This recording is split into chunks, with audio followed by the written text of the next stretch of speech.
Coucou tout le monde, on se retrouve pour un nouveau rendez-vous du C'est lundi que lisez-vous en vidéo. Alors je ne sais pas si vous suivez, mais la semaine dernière j'ai encore pas fait de point en vidéo. Voilà, comme d'habitude je l'ai fait au moins le lundi par écrit. J'ai pas fait la vidéo, pas parce que je pouvais pas, mais parce que j'avais carrément une grosse super méga flemme. Je me rends compte que voilà, il y a des périodes j'ai envie de faire plein de vidéos, et il y en a d'autres où plus envie de me poser ou de faire autre chose. Donc voilà, je pense qu'il y a de fortes probabilités que je garde finalement le rendez-vous vidéo qu'une semaine sur deux. Ça m'empêchera pas de faire le point par écrit tous les lundis, mais voilà, la petite vidéo où je vous parle de tout ça, peut-être la faire une fois tous les 15 jours. Le rythme me convient bien. Ça fait quand même pas mal de livres, donc les vidéos sont un petit peu longues quand même. Enfin, justement, je les timecode pour éviter que ça soit trop chiant ou que les bouquins que vous vous en foutez, vous passiez directement à ce qui vous intéresse. Donc voilà, c'est pas encore super définitif, mais il y a de fortes probabilités quand même que je garde ce rythme-là, au moins jusqu'à retrouver l'envie, le temps aussi de vraiment en faire une toutes les semaines. Voilà. Donc maintenant parlons lecture. Je vous laissais, il y a 15 jours, j'étais en train de lire Notre secret de Jessica Warman, donc chez Fleuve Noir dans leur collection Territoire.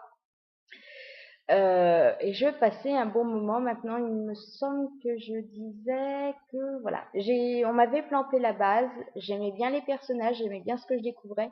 Maintenant, j'avais vraiment envie d'arriver au moment où ça allait décoller, où on allait beaucoup plus apprendre ce qui s'était vraiment passé. Et ben voilà, comme souvent quand je fais la vidéo, ça vient juste derrière. Là, ça a aussi été le cas. J'ai vraiment beaucoup aimé, voilà, le mélange jeunesse, thriller. En général, ça le fait bien et c'est comme ça que moi j'apprécie plus toutes ces ambiances à suspense. Ce que j'apprécie aussi, c'est le fait que ce soit un livre unique, donc un one-shot, qu'on s'embarque pas encore dans une série de je sais pas combien de bouquins. C'était quelque chose que j'affectionnais beaucoup quand j'ai repris la lecture, voilà, pouvoir retrouver un personnage que j'ai aimé dans d'autres aventures plus tard, qui est avancé quelques mois, quelques semaines ou même quelques années plus tard. Maintenant, je me retrouve avec tellement de séries en cours, tellement d'héroïnes, tellement de choses que finalement faut retenir quand on prend une suite. J'apprécie vraiment de temps en temps d'avoir justement un livre qui fait tout. Voilà, on le commence, on découvre un truc, on le referme, c'est fini. Et oui, sans fin ouverte, parce que alors ça m'agace. Les fins ouvertes et moi, on n'est vraiment pas copines. Je trouve que quand on est auteur, qu'on fait une histoire, c'est bien de vouloir laisser le lecteur voyager. Maintenant, pour moi, quand on ne donne pas de fin claire, nette et définitive, j'ai l'impression qu'on s'est foutu de ma gueule. Donc voilà, là c'est clair, c'est net, ça laisse pas de place à spéculation ou quoi que ce soit. C'est vraiment super bien passé parce que voilà, très vite, on a cette ambiance angoissante justement quand la sœur de Rachel a disparu, qu'elle s'inquiète, voilà, avec toutes les traces qui apparaissent sur son corps, elle sait qu'il y a de quoi s'inquiéter, mais arriver à convaincre les autres qu'Alice, qui est pas forcément facile, qui est un petit peu toujours dans les coups un peu tordus où si elle en a marre, elle va carrément se faire la malle et elle reviendra 2, 3 jours plus tard. Voilà. Arriver à convaincre les autres que là, il y a vraiment quelque chose qui s'est passé. C'était, voilà, on était avec elle, on avait envie de lui donner un coup de pouce, de l'aider là-dedans, que les choses avancent parce qu'elle cherche sa sœur, voilà, de découvrir ce qui s'était vraiment passé. Alors, il y a certains trucs, je m'en doutais, même si c'était pas super clair, j'avais quand même bien vu venir le truc, mais c'est vrai que ça joue à des petits détails qu'on repère aussi quand on lit ce genre de livre à la longue. C'est vrai qu'il y a des petites phrases ou quoi que ce soit, un petit détail qui va faire qu'on va le retenir alors que d'autres personnes ne le verront pas forcément. Maintenant, il y a d'autres moments où j'ai été complètement prise par surprise parce que je découvrais justement.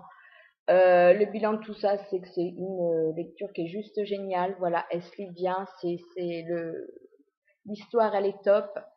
Les retournements de situation, c'est juste génial. Voilà, une fois vraiment pris dedans, quand on s'est attaché et tout, c'est très dur d'en décrocher. Donc, je le recommande largement.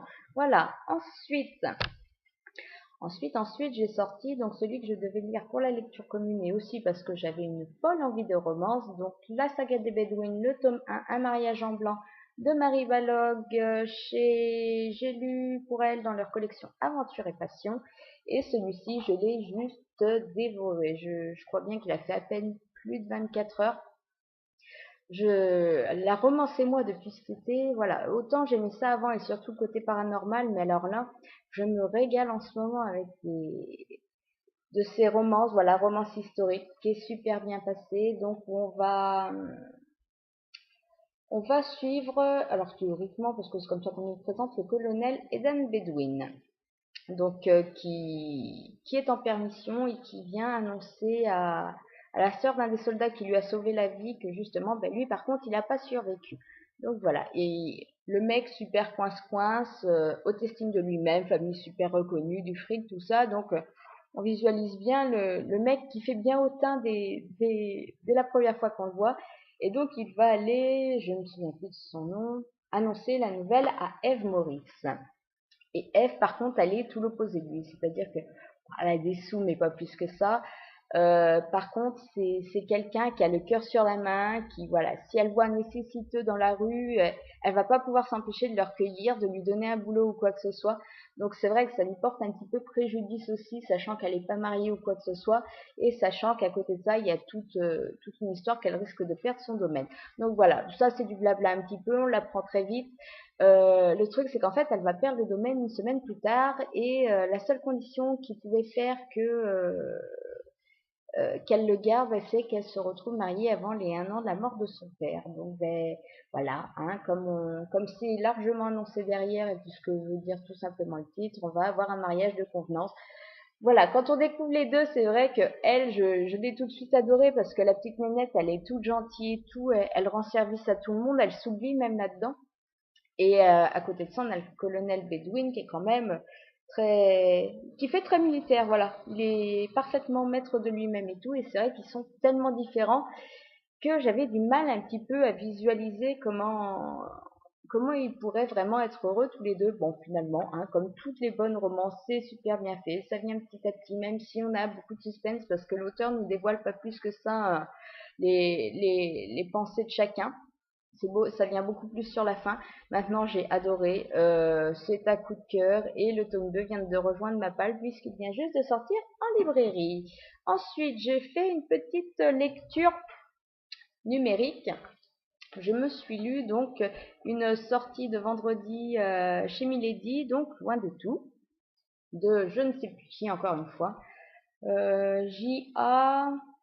Redsmersky, un truc comme ça. Je vous mets la couverture, de toute façon, comme ça sera plus clair. Donc voilà, j'avais vu très peu d'avis, enfin le peu que j'avais vu, les filles qui l'avaient lu, c'était quand même du positif qui en ressortait. Maintenant, c'était un livre que j'avais repéré en VO et que j'avais très très envie de lire. Donc je me suis lancée et je n'ai pas pu en décrocher, et ça finit par un énorme coup de cœur parce que voilà, j'ai tout simplement adoré l'histoire. Donc on va découvrir Camerine qui a 20 ans, qui pourrait tout avoir pour elle. Voilà, elle est belle. Enfin, bon, elle a plein de qualités, comme c'est souvent le cas dans ses bouquins, sauf que voilà, elle est quand même pas mal déjà amochée par la vie, puisque voilà, son grand amour, l'amour de sa vie, est décédé dans un accident de voiture. Il me semble que c'est 1 an et demi auparavant. Elle en est toujours pas remise. Entre-temps, son frère a un petit peu fait le con. Il a tué quelqu'un. Il se retrouve en prison. Voilà, l'ambiance famille est quand même pas au top. Voilà, il y a toute une ambiance qui fait que ben, elle est pas bien et qu'elle a un petit peu envie d'envoyer chier tout ça, mais que non, elle le fait pas. Voilà, et elle essaye de s'imposer une vie normale jusqu'au jour où il va y avoir la goutte d'eau qui va faire déborder le vase. Et elle va prendre ses clics, ses claques et sur un coup de tête s'en aller monter dans le premier car qu'elle va croiser et partir sans savoir vraiment où elle va. Voilà, un petit peu retrait, je m'en vais loin de tout, j'oublie tout, je profite et voilà. Et c'est vrai que pendant ce voyage, donc elle va rencontrer Andrew, qui lui se rend pareil, je ne vais pas vous dire, mais enfin voilà, un truc pas facile aussi. Il a 25 ans, mais c'est vrai que lui, il en a quand même morflé aussi pas mal. Mais à l'opposé d'elle, ben voilà, c'est la joie de vivre incarnée. C'est le mec qui se prend pas au sérieux et qui, ben voilà, ça lui fait du bien. Il se rend compte, mais sans pied, voilà, parce que moi je m'attendais, on se croise, paf, coup de foudre. Ou alors on se croise, on se regarde un coin, on se parle un petit peu, paf, coup de foudre. C'est pas du tout ça, c'est vraiment toute une histoire. Voilà, il y a une partie romancée forcément, mais c'est tellement plus que ça. Voilà, il y a tout l'à côté, tout le voyage, toutes ces choses importantes, toute l'évolution des personnages. C'est vraiment, voilà, j'ai adoré, adoré, adoré. Je ne peux que vous recommander de tenter l'aventure parce que voilà, en plus tous les avis qui continuent à tomber sont quand même très très très très bons. C'est pas tous des coups de cœur, mais il me semble pas encore avoir vu, il ne me semble pas encore avoir vu d'avis négatifs. En tout cas, moi je vous le recommande largement. Voilà. Ensuite, après ça, dur de choisir la prochaine lecture. Je savais pas trop, donc sur un coup de tête, je me suis lancée dans le tome 2 d'Attirance, L'écume des mensonges de Anne Greenwood Brown, donc chez Milan dans leur collection Macadam. Sachant que j'avais adoré le tome 1, voire même c'était un petit coup de cœur si je me souviens bien. Donc j'avais hâte de continuer l'aventure, de retrouver Calder, donc Calder qui est donc un triton, donc un sirène mâle. Et l'univers est particulier parce que c'est vrai que dans cette série, les sirènes, c'est pas gentil. Voilà, elles noient quand même les gens, elles leur bouffent leur force vitale pour survivre et tout. Ce sont en gros des vampires d'eau douce. Et donc dans le tome 1, sans spoiler vraiment, voilà, on découvrait Calder qui devait exécuter une vengeance pour justement venger sa mère. Il devait prendre la vie de quelqu'un. Il se trouve que forcément, ben, la petite nénette qui doit noyer, elle lui plaisait bien. Voilà. Donc en gros, voilà dans les grandes lignes ce qu'on nous annonçait en résumé de tome 1. Donc l'aventure a continué et donc j'avais hâte de découvrir la suite. Sauf que le souci, même si j'ai passé un bon moment, je vous le dis, ce tome 2, il est bon, il est pas mauvais. Maintenant, j'ai pas super apprécié le changement de narrateur. J'adorais suivre Calder, surtout qu'en plus c'est quand même assez rare d'avoir des personnages masculins. Et ben là, on passe du point de vue de Lily. Et Lily, quasiment dès le début, elle a commencé à m'agacer. Parce que Lily se plaint. Ça fait longtemps que je t'ai pas vu, tu penses pas à moi, nani. Enfin voilà, surtout sur rien, elle fait sa chiante, ça m'a agacée. Et plus que ce côté, bon voilà, admettons, elle est c'est dur de pas spoiler, mais enfin, admettons que voilà, elle ait besoin d'être réconfortée, je passe là-dessus. Maintenant, ce qui m'a agacé, c'est le comportement qu'elle a à côté, on lui explique clairement qu'il y a des choses qu'il ne faut surtout pas qu'elle fasse pour sa sécurité. Oui, oui, oui, je le promets. Et le premier truc qu'elle va faire, c'est quand même de faire l'inverse. Alors, je sais bien que dans le bouquin, elle nous le justifie, elle sait qu'il faut pas le faire, mais une espèce de force mystique la pousse. Et j'ai quand même eu des doutes. Je me suis dit, alors, où c'est vraiment le cas et ben là, elle peut pas y faire grand-chose, ou est-ce que c'est pas le cas du tout, mais qu'elle essaye de se convaincre que c'est le cas pour essayer de nous convaincre nous. Je sais pas si vous suivez mon raisonnement. Enfin, ça m'a agacé. Ça m'a agacé et voilà. Heureusement, c'est pas trop présent. L'intrigue à côté de ça, c'est vrai qu'en plus, elle démarrait assez doucement. Donc, je crois que tous ces points-là me sont apparus encore plus flagrants. La première moitié du livre est pas molle, mais c'est vrai que c'est pas violent non plus. Les choses s'accélèrent, les choses bougent et les changements interviennent vraiment beaucoup plus dans la deuxième partie du livre. Et là, par contre, c'était juste super bien. Voilà, j'ai aimé les changements qui sont intervenus. J'aime toujours autant l'univers, même si je regrette justement de pas avoir retrouvé Calder. Alors j'espère vraiment, j'ai très envie de lire le tome 3 parce que vraiment la mythologie est très sympa et voilà, il y a de quoi faire un bon tome 3. Maintenant, ce que j'aimerais vraiment, c'est qu'à la limite le récit soit partagé, qu'on alterne les chapitres entre Lily et Calder. Ça me permettrait de profiter des deux. Quand l'un m'agacerait, de souffler un petit peu en retrouvant l'autre. Donc je sais pas s'il est encore sorti, je sais pas du tout comment il est monté, mais pour moi, ça serait quand même l'idéal. Donc voilà, une bonne lecture, malgré le fait que j'avais quand même préféré le tome 1, mais c'est pas mauvais du tout, et les changements qui interviennent peuvent promettre une bonne suite par derrière. Ensuite, j'ai ressorti la liseuse, et j'ai lu une autre petite sortie, toujours de vendredi chez Milady, donc romance, qui était Tendre veillée de Scarlett Bailey. Bah oui, c'est bientôt Noël, donc le livre me faisait super envie, la couve est à croquer. Le résumé paraissait bien plaisant, donc je me suis lancée dans cette aventure et je n'ai pas regretté du tout parce que j'ai vraiment adoré. Voilà, c'est pas le livre de l'année, c'est pas hyper surprenant parce que quand on lit ce genre de livre, c'est dans la collection Central Park, je vous l'ai pas dit, mais voilà, on sent venir un petit peu les choses, où on retrouve des situations un petit peu similaires qu'on a déjà vécues ailleurs justement dans ce genre de livre. Maintenant, ça m'a pas gâché le plaisir. C'était juste trop bon. Voilà, donc on va suivre Lydia, je la rebaptise. Lydia qui a un petit peu quand même des Noëls pourris tous les ans, voilà, surtout ceux de son enfance, et qui a décidé cette année qu'elle allait le passer donc justement avec ses trois meilleurs amis dans la bâtisse qu'a rénové justement une de ses amies avant que justement elle l'ouvre au public pour louer des chambres ou quoi que ce soit. Donc ils ont décidé de se faire leur Noël là-bas, le Noël parfait, voilà.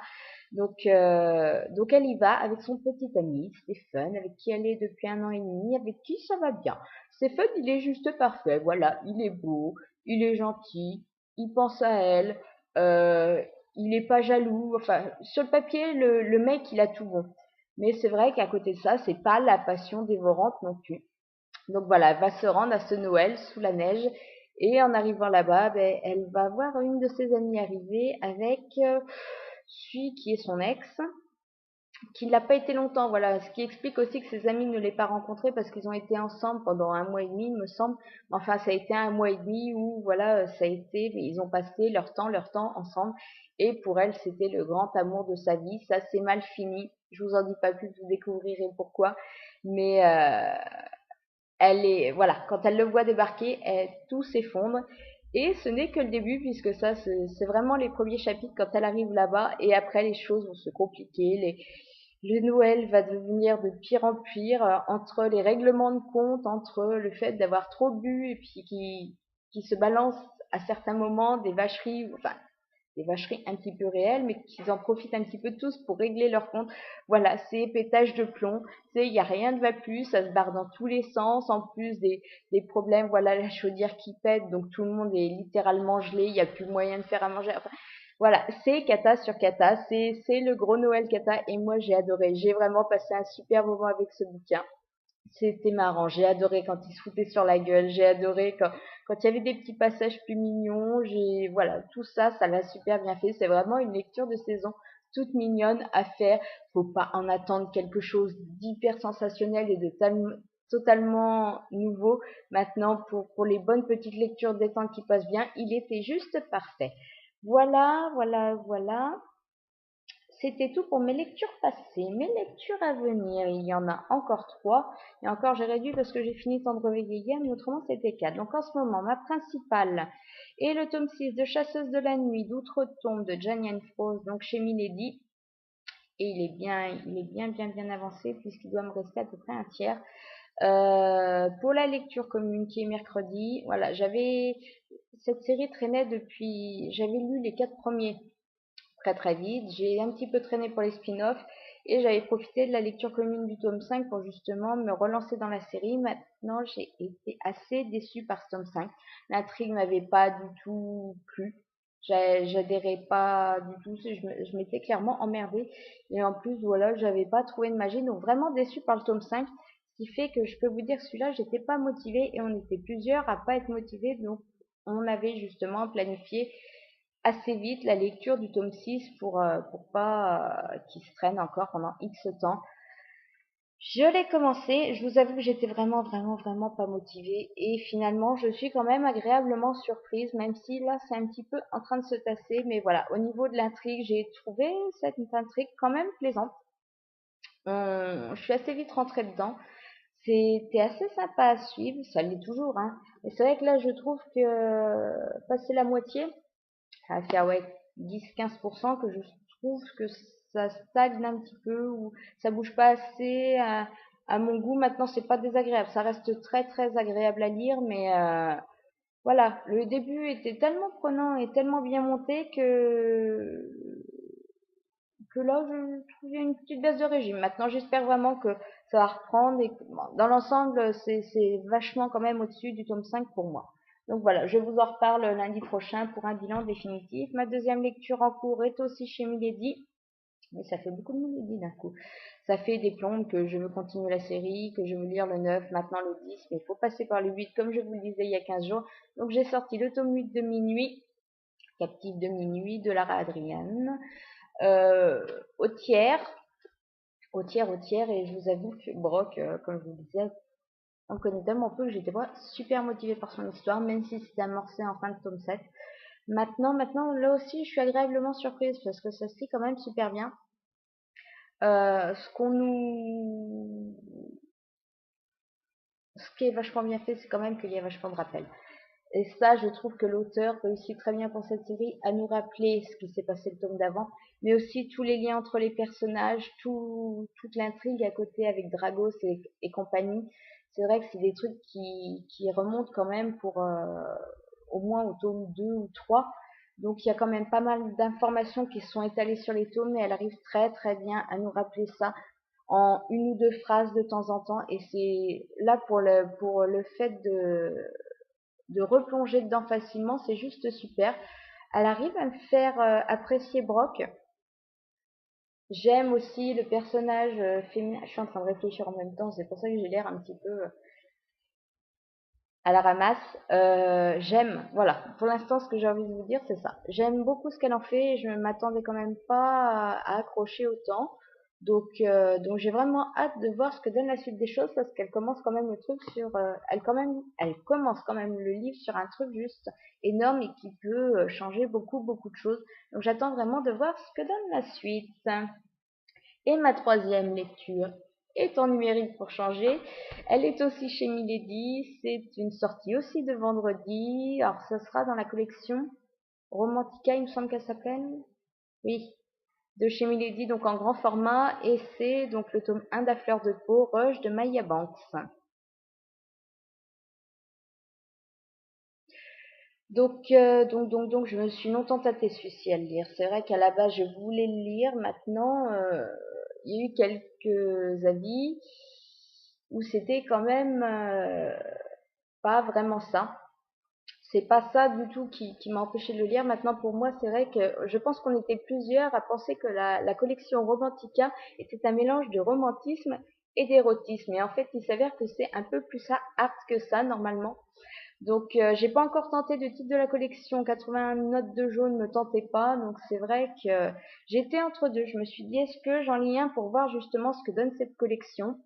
Celui-ci, pas celui-ci, je ne savais pas. Et c'est vrai qu'après coup, je me suis dit, bah, tant. Tu verras ce que ça donne. Au moins, t'en auras lu un dans la collection. Si vraiment tu vois que ça te convient pas, bah, t'en liras pas d'autres. Maintenant, l'autre raison qui m'a aussi poussé à le tenter, c'est que, alors il me semble que c'est une trilogie. Par contre, c'est une trilogie pas comme Fifty Shades ou autre, Dévoile-moi et compagnie. C'est puisque là on change de, enfin ou j'en sais rien vraiment. Si, ça c'est comme ça. Voilà, c'est si vous voulez, c'est une histoire par tome, un personnage par tome, pareil que les romances paranormales. Voilà, on a 3 tomes, mais à chaque fois on changera de personnage.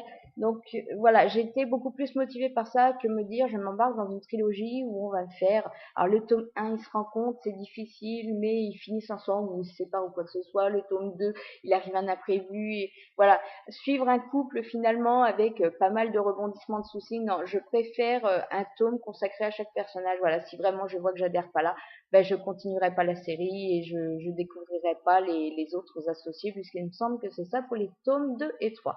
Donc voilà, qu'en dire pour l'instant, pas grand chose puisque j'en ai lu 5% il me semble, voilà, donc les 2-3 premiers chapitres, voilà, je voulais aussi voir ce que donnait le style. Si vraiment j'accrochais pas l'écriture dès les premiers chapitres, je ne me serais pas forcée non plus, hein, parce qu'il fait quand même pas loin de 600 pages. Bah, pour l'instant, c'est pas sans sas. Maintenant, ça se lit bien. J'avoue que le style, j'aime bien. Pour l'instant, j'accroche beaucoup plus à ce style qu'à celui de L. James, voilà, où j'ai trouvé le style particulièrement détestable pour 50 nuances degrés. Donc on verra bien ce que ça donne et je vous en reparle la semaine prochaine. Mes lectures à venir, j'en ai prévu qu'une parce que voilà, j'en ai quand même 3 en cours à l'heure actuelle. Donc et je ne sais pas comment va se passer la semaine. J'aimerais bien normalement sortir Je m'appelle Ludo, donc de Matthew Dix et c'est chez Flammarion. Voilà. Celui-là, il me tente vachement maintenant.